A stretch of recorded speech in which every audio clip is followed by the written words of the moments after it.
চলো আজকে আমি আমার একটা স্বপ্ন পূরণের গল্প তোমাদের সাথে শেয়ার করি।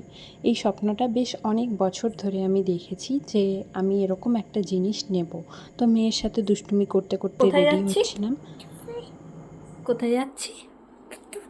কোথায় যাচ্ছি? কোথায় যাচ্ছি? দুষ্টুমি করা শেষ, এদিকে মা মেয়ে একদম রেডি, কিন্তু আমাদের চোখে মুখে সবসময় দুষ্টুমি লেগেই আছে। যাওয়ার আগে মেয়ে দিল জামার মধ্যে জল ঢেলে, ওই জন্য আবার জামাটা চেঞ্জ করে অন্য জামা পরিয়ে বেরিয়ে পড়লাম। এই দোকানটা দেখে তোমরা বুঝতে পারছো, হ্যাঁ একদম ঠিক ধরেছ, এটা একটা সোনার দোকান।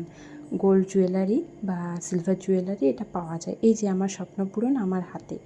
আমার শাখা ছিল না বা সোনার শাখা বাঁধানো ছিল না এটা নয়, বিয়ের সময় আমার শাখা বাঁধানো আমাকে দেওয়া হয়েছিল, কিন্তু যে শাখাটা আমার ছিল সেটা এরকম মোটা শাখা ছিল না। আমার অনেক দিনের ইচ্ছে ছিল হাতে একটু মোটা মোটা শাখা পরবো, ঠিক ময়ূরের ডিজাইন করা।